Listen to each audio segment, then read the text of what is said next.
नमस्कार सभी को। जैसा कि मैंने कहा था, आज 8 बजे लाइव आऊंगी, आप लोगों के समक्ष उपस्थित हूँ। जैसा कि आप सभी जानते हैं, सारण टीचर कंस्टिट्यूएंसी का बाई इलेक्शन होने जा रहा है और मैं भी उसमें एक प्रत्याशी हूँ। आई होप कि आवाज़ जा रही है। आई होप कि मेरी आवाज़ जा रही है। तो मैं देख रही हूँ 5 जिलों में घूमने के उपरांत की टीचर कंस्टिट्यूएंसी को लेके अभी भी लोगों के मन में, इवन शिक्षकों के मन में भी कई सवाल हैं। तो मैं कोशिश करूंगी कि एक तरीके से ये लाइव सेशन जागरूकता फैलाने के भी काम आए।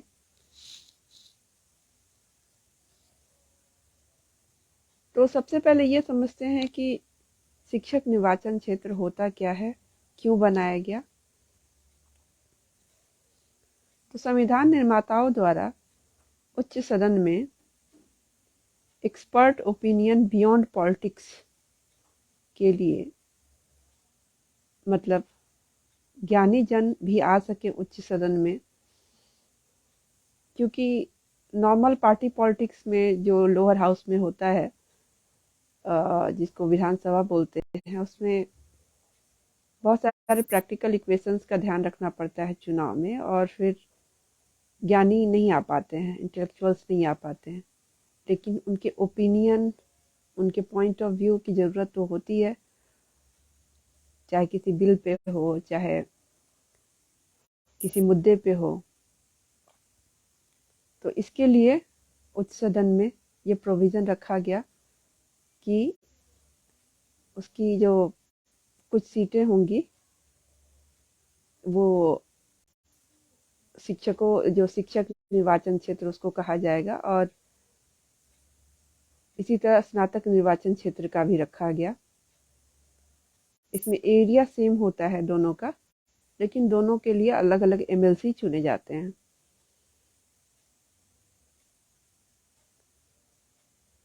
तो बिहार के केस में 6 एमएलसी हैं, 6 हैं टीचर कंस्टिट्यूएंसी से।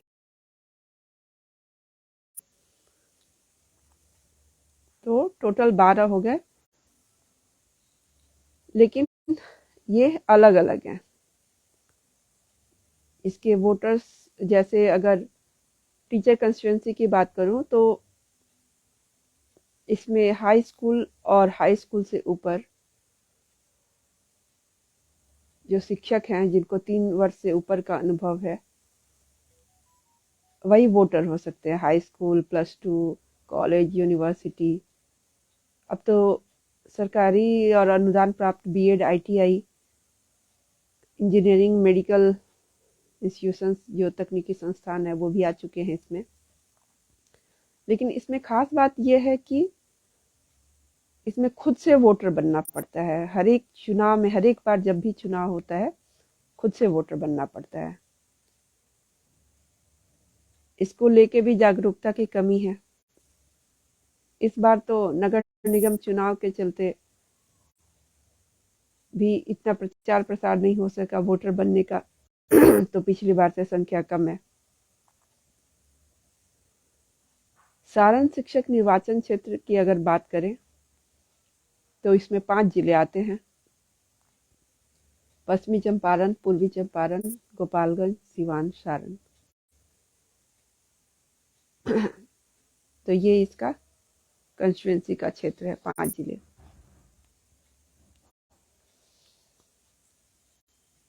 तो कहने का मतलब ये है कि शिक्षक के लिए, शिक्षक निर्वाचन क्षेत्र के लिए अलग वोटर बनना पड़ता है, और स्नातक निर्वाचन क्षेत्र के लिए अलग वोटर बनना पड़ता है।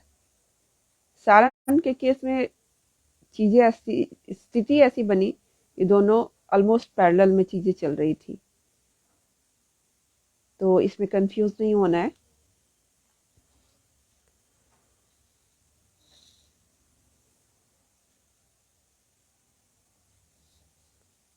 अब ये है कि कॉन्स्टिट्यूशन मेकर्स ने इसको, जो टीचर कंस्टिट्यूंसी है चाहे ग्रेजुएट कंस्टिट्यूंसी है, इसको दलीय राजनीति से परे रखने की कोशिश की।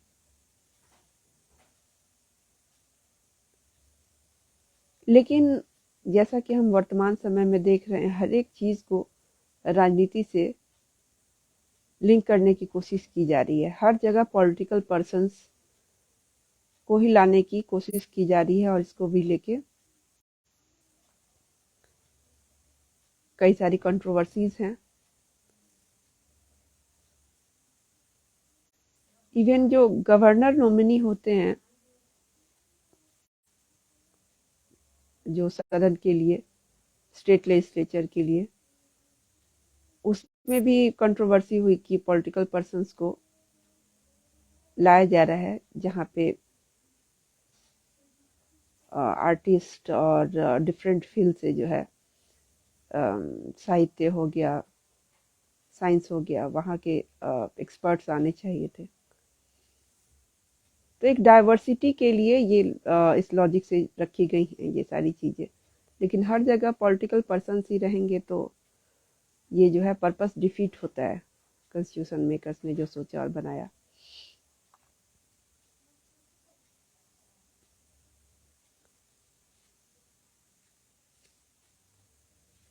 तो हमें खासकर शिक्षकों को ही ये सैंक्टिटी इसकी बचाने की जो जो एक कर्तव्य बन जाता है। ये हमारा फर्ज है कि जो शिक्षक निर्वाचन क्षेत्र की शुचिता है वो बरकरार रहे।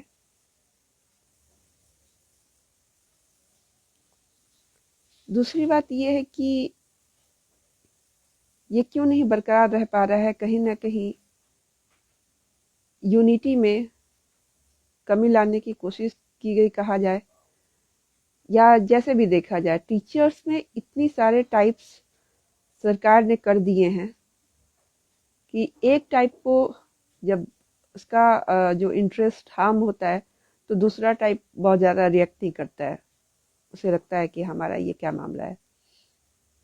और इस तरह से करते करते इतने टाइप्स हैं और यूनिटी की कमी है कि शिक्षकों के साथ कुछ भी हो जा रहा है। उसके लिए रिस्पेक्ट की इतनी भारी कमी समाज में, ब्यूरोक्रेसी के सामने। जो चीज़ें हैं, जो शिक्षक हैं, हम लोग अच्छी तरह जानते हैं कि किस स्थिति से गुजर रही हैं चीज़ें बिहार में। तो हम लोग पढ़े लिखे लोग हैं, यूनिटी बना के रखना है, वही हमारी शक्ति है, संगठन में ही शक्ति है, ये हमें समझना होगा। हमें अलग अलग लेवल्स, लेयर्स पे नहीं बंटना है।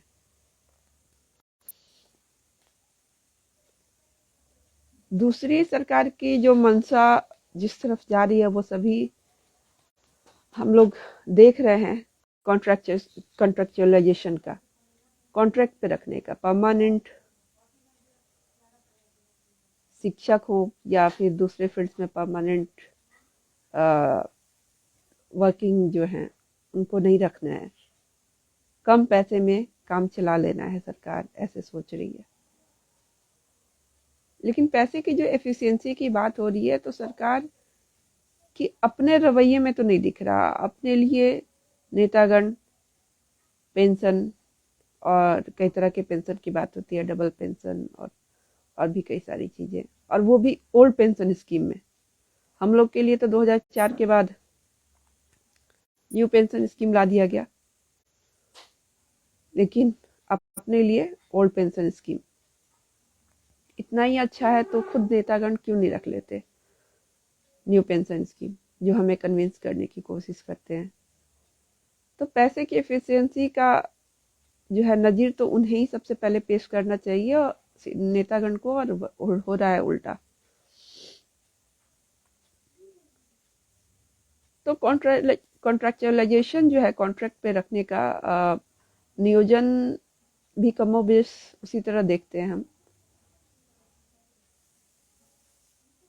वो अमानवीय है, उसकी उसकी जो शर्तें हैं, उसमें जो सामाजिक सुरक्षा है, वो सारी जो है एक गवर्नमेंट जॉब की होती है, उसमें उसको ख़त्म की जाती है। इसलिए इसका विरोध है। मानवीय दृष्टि से एक सुरक्षित जीवन जीने का अधिकार सबको है और कोई नई चीज की मांग नहीं हो रही है। जो पहले से एग्जिस्टिंग चीजें थी, जो सेवा शर्तें थी, जो सुविधाएं थी, उसी को बरकरार, उसी को लागू करने की बात हो रही है। तो ऐसा कुछ नहीं है कि जो समझ में नहीं आ रहा है। और दूसरे स्टेट्स में जिस तरह से शिक्षकों में इतनी कैटेगराइजेशन नहीं की गई या फिर कॉन्ट्रेक्चुअलाइजेशन की टेंडेंसी को उतना बढ़ावा नहीं दिया गया और इकोनॉमी अभी भी सशक्त है, तो जब ऐसे एग्जाम्पल्स उपलब्ध हैं तो बिहार में क्यों नहीं।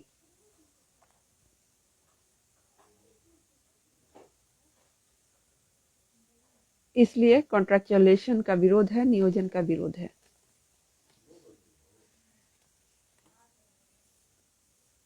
तीसरी बात है कि टीचर कंस्टिट्यूएंसी में प्राइमरी और मिडिल क्लास के जो टीचर्स हैं वो वोटर्स नहीं हो सकते हैं।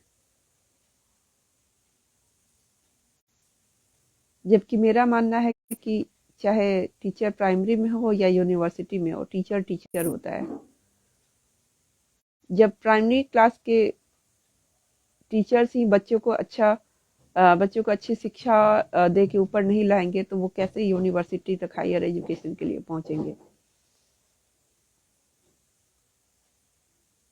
तो मेरे हिसाब से मेरी मांग ये है कि इस लॉजिक से प्राइमरी और मिडिल क्लास के जो टीचर्स हैं उनको भी वोटर्स के रूप में रखा जाए। और विडंबना देखिए कि नॉन टीचर्स कंटेस्ट कर सकते हैं इस इलेक्शन को, लेकिन टीचर्स जो मैंने अभी बताई कैटेगरी, वो वोटर्स नहीं हो सकते।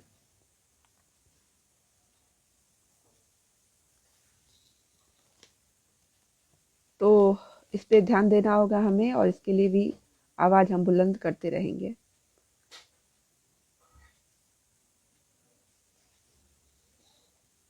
सरकार की जो मंशा है और टीचर्स के लिए रिस्पेक्ट कितना कम होता जा रहा है, उसका एग्जाम्पल ये समझिए कि टीचर्स की पिटाई हो जाती है नौकरी मांगते वक्त, वो भी सेंटर ऑफ पावर में, पटना में। और 6 टीचर कंस्टिट्यूएंसी के और 6 ग्रेजुएट कंस्टिट्यूएंसी के जो एमएलसी होती हैं, टोटल 12, बाकी के अलावा कितने लोग वहां पे जाते हैं। तो हम किन लोगों को चुन रहे हैं ये भी हमें समझना होगा। हम ऐसे लोगों को चुन के लाएं कि वो आ नहीं पाते हैं वहां पर उस वेन्यू पे प्रोटेस्ट के लिए, या पिटाई होती है तब, और फिर अफसोस करने से क्या फायदा कि हमने किनको चुन लिया।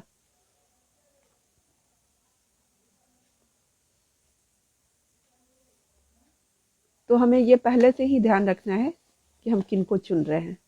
हम ऐसे व्यक्ति को चुने जिसकी रीढ़ मजबूत हो, जो स्वावलंबी हो। ये चुनाव के वक्त ही हमें ध्यान रखना होगा, बाद में पछताने से कुछ नहीं होगा। 12 एमएलसी के रहते जो शिक्षा और इंटेलेक्चुअल्स होने के बावजूद स्टैंड नहीं ले पाते हैं, बहुत ही ये शर्म की बात है।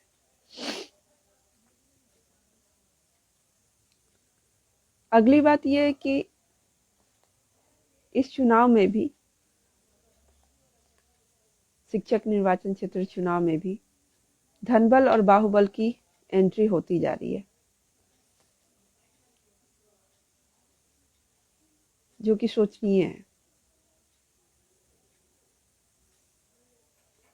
एक जो जेन्युइन टीचर है, सिंपल टीचर है, वो कैसे हिम्मत कर पाएगा ऐसी परिस्थिति में खड़ा होने का। और फिर आप ही सोचिए कि फिर बच्चे कौन से लोग जो बनेंगे एमएलसी।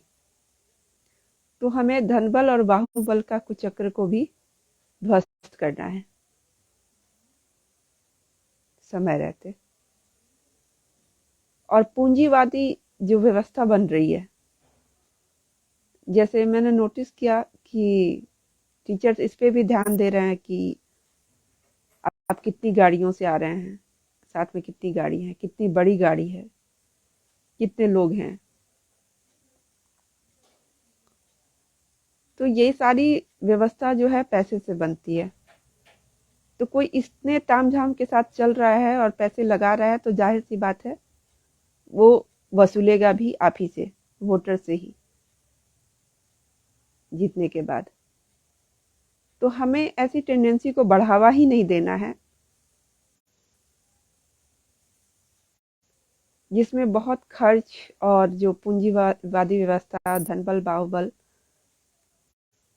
का कनेक्शन हो जिनसे। ये इंटेलेक्चुअल्स का चुनाव है और इसको सिंपल तरीके से, इसमें सिंपल लोग भी आ सके, नहीं तो फिर वही MP MLA वाली बात होती जा रही है इसमें।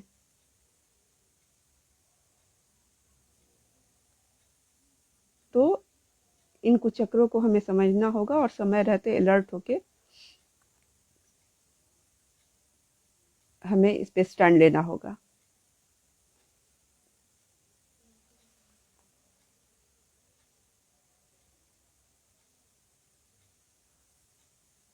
अगले फेसबुक लाइव में हम विभिन्न प्रकार के जो शिक्षक हैं उनके टाइप के हिसाब से हम सॉल्यूशन की, प्रॉब्लम और सॉल्यूशन दोनों पे बात करेंगे।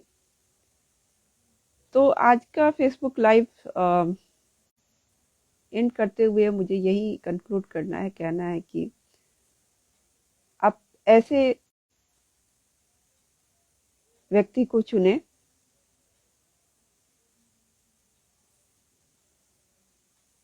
जो स्वावलंबी हो, युवा हो और जिसने अपने आप को डिफरेंट फील्ड्स में पहले भी साबित किया है, अनेकों बार साबित किया है और आपसे फिर एक बार मौका मांग रहा है कुछ कर दिखाने का। तो सिर्फ एक मौका चाहिए मुझे, सिर्फ एक मौके की आकांक्षी हूँ। कोई चीज़ करके दिखाने के लिए बहुत लंबा टाइम नहीं चाहिए, एटलीस्ट इंटेंशन को भी झलकाने के लिए। तो आप सभी से आग्रह है कि सारण शिक्षक निर्वाचन क्षेत्र में मेरे कैंडिडेचर पे आप लोग विचार करें और प्रथम वरीयता के आकांक्षी हैं हम। तो आप लोग बाकी कैंडिडेट्स को भी देखें, समझें, विचार करें और निर्णय लें। धन्यवाद। नमस्कार। शुभ रात्रि।